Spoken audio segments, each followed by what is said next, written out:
जय श्री हरि विष्णु। मोक्षदा एकादशी की संपूर्ण व्रत कथा। इसका पाठ करने से मोक्ष के द्वार खुलते हैं।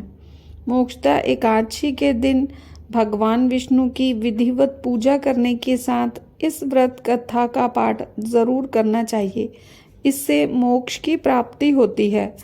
हिंदू पंचांग के अनुसार मार्गशीर्ष माह की एकादशी को मोक्षदा एकादशी का व्रत रखा जाता है। इस दिन भगवान विष्णु की विधिवत पूजा करने के साथ व्रत रखने से शुभ फलों की प्राप्ति होती है। नारद पुराण के अनुसार भगवान विष्णु को ये व्रत अति प्रिय है।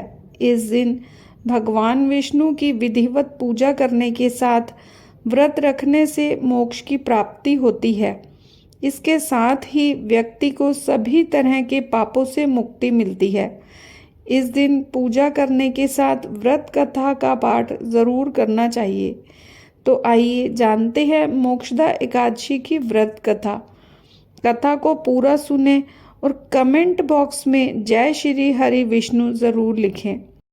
हिंदू पंचांग के अनुसार एकादशी तिथि का प्रारंभ 11 दिसंबर को सुबह 3:42 पर होगा और तिथि का समापन 12 दिसंबर की रात 1:09 पर होगा। मोक्षदा एकादशी का पारण इस बार सुबह 7:07 से लेकर 9:09 तक रहेगा। एकादशी की व्रत कथा। पौराणिक कथा के अनुसार चंपा नगरी में एक प्रतापी राजा वैखानस रहते थे, जो सभी वेदों के ज्ञानी थे।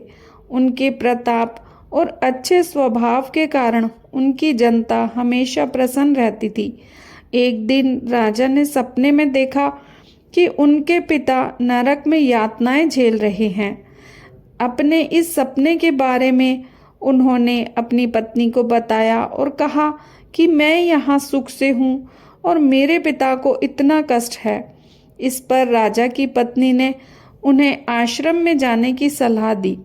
राजा जब आश्रम पहुँचे तो उन्होंने कई तपस्वियों को देखा। राजा ने ऋषियों से अपनी बात वहाँ मौजूद पर्वत मुनि को बताई। राजा ने कहा कि पिता ने मुझसे कहा कि हे पुत्र, मैं नरक में पड़ा हूँ, यहाँ से तुम मुझे मुक्त कराओ। जब से मैंने ये वचन पिता के मुख से सुने हैं, तब से मैं बहुत बेचैन हूँ, बहुत ही अशांत महसूस कर रहा हूँ। मुझे इस राज्य, धन, पुत्र, स्त्री, हाथी, घोड़े आदि में कुछ भी सुख प्रतीत नहीं होता। ऐसे में क्या करूँ? और अपनी परेशानी बताते हुए उनकी आंखों से आंसू आने लगे। आगे राजा ने कहा, हे ब्राह्मण देवताओं, इस स्वप्न के कारण आप इतना कष्ट पहुंच रहा है कि मेरा सारा शरीर जल रहा है।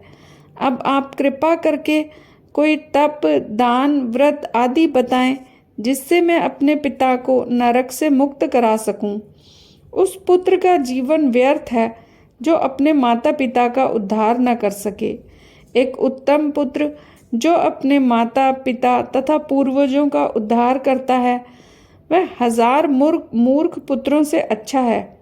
तब ब्राह्मणों ने राजा से कहा, हे राजन, यहाँ पास ही भूत, भविष्य, वर्तमान के ज्ञाता पर्वत ऋषि का आश्रम है। वे आपकी समस्या का हल जरूर करेंगे। ऐसे में राजा पर्वत ऋषि के आश्रम पहुँचे। राजा ने आश्रम में देखा कि अनेक शांत चित्त योगी और मुनि तपस्या कर रहे थे। उसी जगह पर्वत मुनि बैठे थे। राजा ने मुनि को देखते ही उन्हें साष्टांग दंडवत किया। मुनि ने राजा से सांगोपांग कुशल पूछी। राजा ने कहा कि महाराज, मेरे राज्य में आपकी कृपा से सब कुशल है, लेकिन अकस्मात मेरे चित्त में अत्यंत अशांति होने लगी है। ऐसा सुनकर पर्वत मुनि ने आंखें बंद की और भूत विचारने लगे। इसके बाद पर्वत मुनि से सारा सच जाना और राजा को कहा कि तुम एक पुण्य आत्मा हो जो अपने पिता के लिए इतना परेशान हो। लेकिन इसकी बिल्कुल भी ज़रूरत नहीं है, क्योंकि तुम्हारे पिता अपने कर्मों का फल भोग रहे हैं। तुम्हारे पिता ने तुम्हारी माता को बहुत यातनाएं दी हैं, इसी के कारण उन्हें नरक भोगना पड़ रहा है। राजा ने मुनि से इस परेशानी का हल पूछा तो मुनि ने कहा कि तुम्हें मोक्षदा एकादशी व्रत का पालन करना चाहिए और इसका फल पिता को समर्पित करना चाहिए। इससे उनके सभी कष्ट दूर हो जाएंगे। राजा ने इसी विधि का पालन किया और उनके पिता सभी बुरे कर्मों से मुक्त हो गए। स्वर्ग में जाते हुए वे राजा अपने पुत्र से कहा कि हे पुत्र, तेरा कल्याण हो। शास्त्रों के अनुसार मार्गशीर्ष मास की शुक्ल पक्ष की मोक्षदा एकादशी को जो व्रत करते हैं तो उसे हर तरह के पाप नष्ट हो जाते हैं।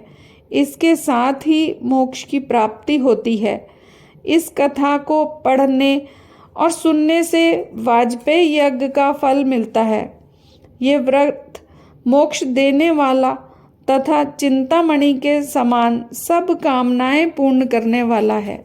जय श्री हरि विष्णु।